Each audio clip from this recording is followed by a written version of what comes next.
नमस्कार मित्रांनो. डॉक्टर बाबासाहेब आंबेडकरांनी आपल्याला शिका, संघटित व्हा आणि संघर्ष करा हा मूलमंत्र का दिला, हे जर आपल्याला समजून घ्यायचं असेल तर मी आपला मित्र ॲडव्होकेट मनीष रणशूर, तुमचा लीगल आणि बिझनेस कोच, आजच्या या प्लॅन इंडिया लीगलच्या नव्या कोऱ्या व्हिडिओमध्ये तुमचं सहर्ष स्वागत करतो. मित्रांनो, अत्याचार प्रतिबंध कायद्याच्या आता अगदी शेवटाकडे आपण पोहोचलेलो आहोत.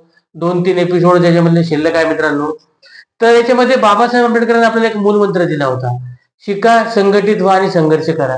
यातलं जे संघटित व्हा हे का महत्वाचं आहे, याचं महत्व काय, बाबासाहेब आंबेडकर का सांगितलं होतं, हे असं आपण या व्हिडिओच्या माध्यमातून समजून घेणार आहोत. मित्रांनो, अत्याचार प्रतिबंध कायदा आणि समुदाय संघटन हा आपला आजचा विषय आहे. याच्यामध्ये मित्रांनो, समुदाय संघटन हे अत्यंत महत्वाचं आहे.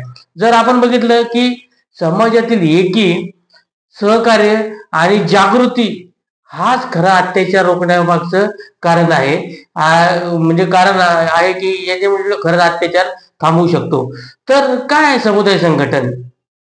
समुदाय संघटन म्हणजे विविध स्तरावरील जे लोक आहेत त्यांना एकत्र करणे आणि त्यांना त्यांच्या हक्कांबद्दल जागरूक करणे आणि एकत्रितपणे समस्यांचा सामना करणे, समाजाच्या सामुदायिक सामर्थ्याचा वापर करून सामाजिक न्यायाविरुद्ध लढणे हे समुदायाचे मुख्य उद्दिष्ट आहे.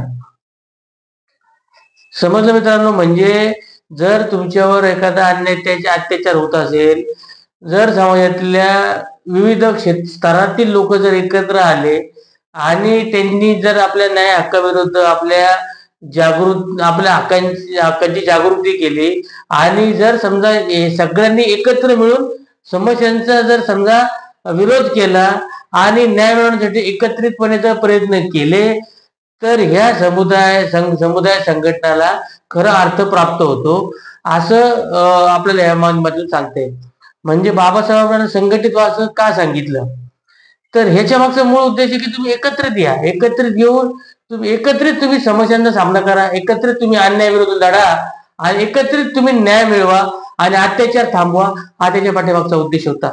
संघर्ष करा असं त्यांनी आपल्या पुढचं वाक्य सांगितलेलं आहे. तर मित्रांनो, संघर्ष करण्यासाठी एकत्रित येणं गरजेचं आहे. एकत्रित येऊन आणि हे सगळं संघटित होऊन आणि मग संघर्ष करणं शक्य आहे मित्रांनो. तर हे याच्याबद्दल आपण आता बऱ्याचदा असं होतं मित्रांनो की आता अत्याचार प्रतिबंधक कायदा हा जो आहे हा SC आणि ST वर अत्याचार झाल्यावर तर कायद्याची अंमलबजावणी केली जाते. हा याला मूळ उद्देश आहे की त्यांच्या हक्कांचं संरक्षण करणं आणि त्यांच्यावरचा अत्याचार थांबवणं. हा मूळ उद्देश आपण बघितले की अत्याचार प्रतिबंध कायद्याचा आहे. तर बरेचदा असं मित्रांनो की SC आणि ST मध्ये पण अनेक समुदाय, अनेक पोट जाती आहेत. याच्यामध्ये काय होतं मित्रांनो की याच्यामध्ये समजा जर एका विशिष्ट अनुसूचित जातीमधल्या पण विशिष्ट जातींवर समजा जर अत्याचार झाला तर बाकीचे जे लोक असतात, बाकीचे जे जाती आहेत की त्या अनुसूचित जातीमध्ये येतात, परंतु त्यांचं असं म्हणणं असतं की तो ज्या व्यक्तीवर अत्याचार झाला तो आमच्या जातीचा नव्हता, म्हणून आम्ही त्याच्या समर्थनाच्या रस्त्यावर का उतरावं. असंच ST मध्ये पण होतं, अनुसूचित जमातीमध्ये पण असंच होतं. त्याच्यामुळे काय आलं की ज्या अनुसूचित जातीमधले जे लोक आहेत, जे प्रवर्ग आहेत, आपण याच्या पहिल्या व्हिडिओमध्ये सांगितले आहे की भारताच्या संविधानामध्ये अनुसूचित जाती आणि जमातीचा अनुच्छेद मध्ये उल्लेख केलेला आहे. तर ह्या सगळ्या समुदायांनी, या सगळ्या जातीने एकत्र येऊन एकत्रितपणे लढणं हा याच्या मागचा मूळ उद्देश आहे मित्रांनो. जर सगळे एकत्रपणे लढले तर तू काय मध्ये कोणावर तुमच्यावर अन्याय अत्याचार करण्याची, आणि समजा असा अत्याचार झाला, जर तुम्ही समुदायाने एकत्र तिथे गेलात तर त्या अन्याय अत्याचाराला तिथे वाचा फुटू शकते, त्या व्यक्तीला न्याय मिळू शकतो. म्हणून आपण संघटित होणं आणि संघटित झाल्यानंतर संघर्ष करणं हे अत्यंत महत्वाचं या प्रसंगी आपल्याला सांगता येईल. अत्याचार प्रतिबंध कायदा आणि समुदाय संघटनेचे काय नाते आता आपण हे समजून घेणार आहोत. सामुदायिक जागरूकता निर्माण करणे. आता काय होतं मित्रांनो की जर समजा सगळे लोक संघटित झाले, एकत्र आले, एकत्रितरित्या त्यांना आपण त्यांच्या हक्कांची आणि त्या हक्काचे संरक्षण करण्याची आपण त्यांना जाणीव निर्माण करून देऊ शकतो. जेव्हा अशी जागरूकता निर्माण होईल, अशी जाणीव निर्माण होईल, तेव्हा सगळे मिळून आपल्या हक्कांचं संरक्षण करतील आणि आपल्यावर होणारे अत्याचार थांबवू शकतील. म्हणून एकत्रित सामूहिक जागरूकता निर्माण करण्याची गरज आपल्याला या माध्यमातून सांगता येईल. दुसरा मुद्दा मित्रांनो, संघटित विरोध आणि समर्थन. आता काय होतं मित्रांनो, की जेव्हा आपण संघटित असलो, आपण जर समजा सगळे एकोप्याने एखाद्या व्यक्ती विरुद्ध समजा अन्याय अत्याचार झाला, त्याच्या विरुद्ध जर समजा सगळा समुदाय एकवटला आणि त्या सगळ्या समुदायाने जर समजा त्या घडलेल्या घटनेचा, त्या घडलेल्या कृतीचा विरोध केला, तर हा विरोध तुम्हाला शासनाला, न्यायालयीन प्रक्रियेला, पोलिसांना, प्रसार माध्यमांना त्याची दखल घेण्यास भाग पाडतो.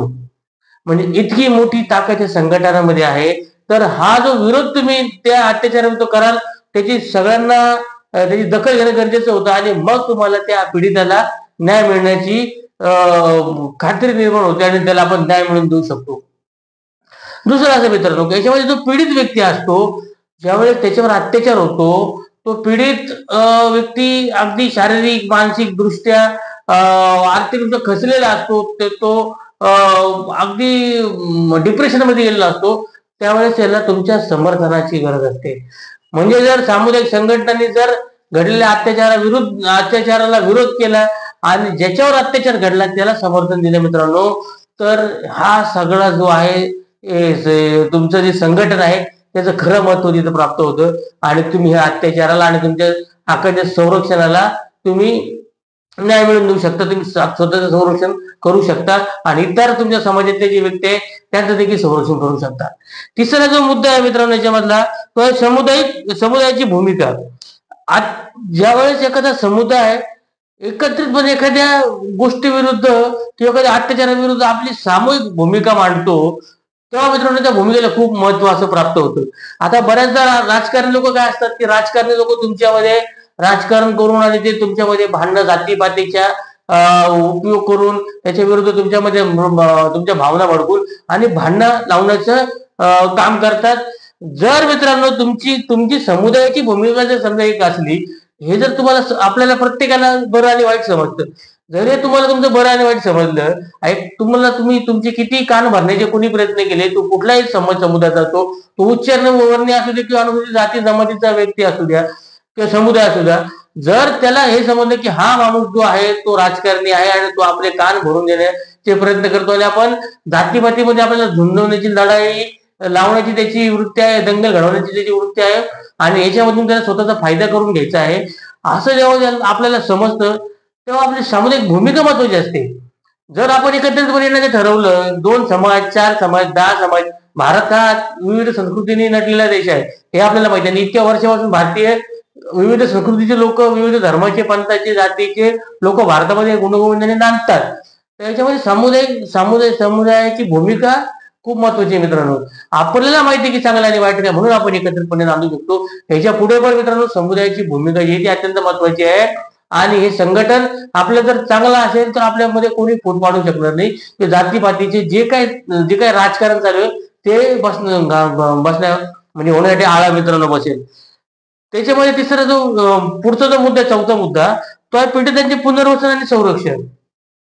जेव्हा एखादा समुदाय एकत्रितपणे येतो तर त्यावेळेस त्या पीडिताला एक मानसिक आधार मिळतो, त्या पीडिताला एक शारीरिक संरक्षण मिळतं आणि मित्रांनो जर सगळ्या समुदायाने ठरवलं की ह्या व्यक्ती जो अत्याचारग्रस्त व्यक्ती त्याच्यावर जो काय अत्याचार झालेला आहे किंवा त्याचं जे काय नुकसान झालेलं आहे त्याची जर भरपाई आपण करून देण्याचं ठरवलं, आपण एकत्रितपणे समजा जर काही डोनेशन्स जमा केली आणि त्या व्यक्तीला दिली तर त्याचं पुनर्वसन देखील आपण या समुदायाच्या संघटनेमुळे करू शकतो, समुदाय एकत्र असल्यामुळे करू शकतो. आणि मित्रांनो आपण याच्यामुळे काय होतं की त्या माणसाचं आर्थिक, शारीरिक, मानसिक सगळ्या प्रकारचं संरक्षण आपण करू शकतो मित्रांनो. तर लक्षात घ्या, याच्यामधला जो पुढचा मुद्दा आहे याची जागृती होणं मित्रांनो गरजेचं आहे. हे समुदाय संघटन का गरजेचं आहे याची जनजागृती होणं गरजेचं आहे. जे आपले काही कार्यक्रम असतात, विविध आपल्या कार्यक्रम असतात, महापुरुषांच्या जयंत्या असतात, त्यांच्या पुण्यतिथी असतात किंवा इतरांनी जे काही कार्यक्रम असतात, त्यावेळेस सगळ्या समुदायाने एकत्र येऊन आपलं संघटन मजबूत करण्याची गरज या निमित्ताने आहे मित्रांनो. तर याच्यामध्ये कुठल्या प्रकारचं राजकारण न करता आपण हे समुदाय संघटनाचं काम प्रामाणिकपणे कराल अशी मला यावेळेस खात्री आहे. मित्रांनो, आजचा जर व्हिडिओ तुम्हाला आवडला असेल तर तुम्ही आपल्या प्लॅन इंडिया लिगल या युट्यूब चॅनलला नक्कीच लाईक आणि सबस्क्राईब करा. आणि मित्रांनो, जर तुमचे काय प्रश्न असतील तर तुम्ही कमेंट बॉक्समध्ये लिहायला विसरू नका. तोपर्यंत थांबतो. जय भारत, जय संविधान. सगळ्यात महत्वाचं, जागे रहा.